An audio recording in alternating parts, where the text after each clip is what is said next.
इसके साथ-साथ मैं थोड़ा हिंदी में और उर्दू में भी समझाने का कोशिश करता हूँ। हम आज एक्सेल में मल्टीप्लाई कैसे करें? अगर आप बिगिनर्स हो तो आपके लिए ये वीडियो बहुत हेल्पफुल रहेगा। ये बहुत छोटा-सा वीडियो है। जब आप एक्सेल के इंटरफ़ेस खोल रहे हैं, पहली बार एक्सेल देख रहे हैं, तो एक्सेल का इंटरफ़ेस ऐसा आएगा। हालाँकि कुछ पुरानी वर्ड वर्ज़न में आपका एक्सेल कुछ अलग तरह से दिखता है, लेकिन उसका आगे अभी हम उस पे बात नहीं करेंगे। तो वर्ड वर्ज़न में भी काम करेगा, न्यू वर्ज़न में भी काम करेगा। कोई भी वर्ज़न में एक्सेल 2007, 2010, 2013, 2016, 2019, 2021 कोई भी वर्ज़न में काम करेगा। मैं अभी जिस टाइम पे रिकॉर्ड कर रहा हूँ ये 2021 पे है। तो चलिए हम सीखते हैं कैसे हम मल्टीप्लाई कर सकते हैं, कैसे गुणा कर सकते हैं एक्सेल में, या इसके और चलते हैं। एक्सेल में गुणा करने के लिए सबसे पहले आपको 2 अंकों की 2 संख्या की गुणन करनी होती है। तो 2 संख्या की गुणन करने के लिए मैं इस पे आपको लिखता हूँ अभी 10 और दूसरा लिखता हूँ इस सेल पे भी 10। अभी हम देखेंगे 10 और 10 को मल्टीप्लाई करके कितना आता है। तो दोस्तों, जैसे कि हम कह रहे हैं कोई भी एक्सेल का फॉर्मूला स्टार्ट करने से पहले हम उसमें इक्वल्स टू बटन डालते हैं, और इक्वल्स टू डालने के बाद में ये जो सेल का रेफरेंस है से देखो, ये बी कॉलम है और ये रो है, ये 2 नंबर का रो है।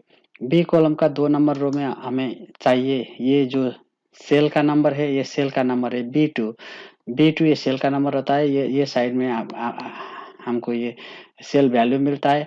बी2 करने के बाद में हम इसको कीबोर्ड से स्टार दबाएंगे। स्टार दबाने के लिए अगर आप शिफ्ट और 8 नंबर बटन अगर आपका कीबोर्ड पे दबाते हो तो स्टार आता है, और अगर आपके पास में न्यूमेरिकल कीपैड में देखेंगे तो डायरेक्ट स्टार आप प्रेस कर सकते हो।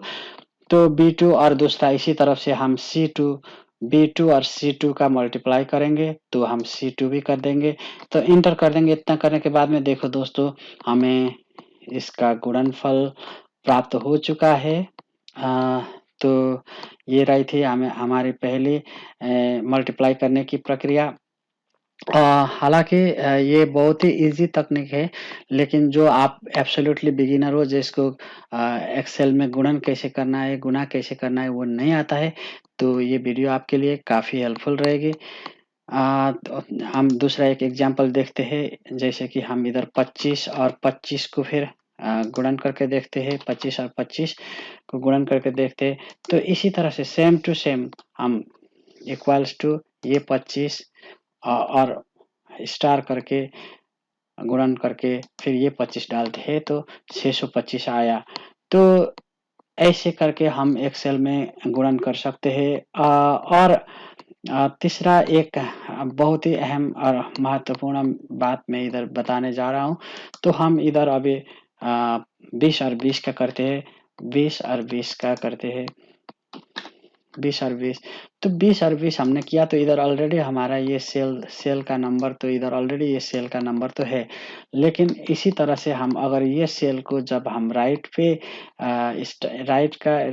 एक प्लस बटन दिखेगी और वो प्लस बटन को हम ड्रैग करके नीचे खींचेंगे तो ये फार्मूला कॉपी होता है। जैसे देखो दोस्त, यहाँ पर 4 नंबर सेल कॉपी हो चुका है। इधर भी हमको 4 मिल रहा है, इधर भी हमको 4 मिल रहा है। ये पीछे का रो है और ये आगे का से रेफरेंस है जो कॉलम का रेफरेंस होता है।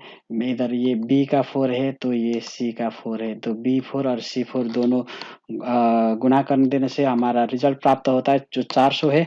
तो अगर हम इसी पे ये 20 और 20 को असल में गुणा नहीं कर रहा है, एक्सेल एक लॉजिकल शीट होता है, इसीलिए ये क्या गुणा कर रहा है, इस सेल में जो नंबर है उसको और इस सेल में जो नंबर है उसको गुणा कर रहा है। तो मेरा कहने का मकसद ये है कि अगर हम इस पे 15 डाल देंगे तो ये गुणनफल भी, इसका गुणा भी क्या होएगा, कम आएगा, और इधर हम 15 डालेंगे तो ये भी कम आएगा। तो असल में ये अंकों को नहीं कर रहा है, एक लॉजिक की तरह काम कर रहा है। दोस्तों आज के लिए इतना ही। Thank you for watching the video. और कहाँ से हो आप, सब्सक्राइब करो।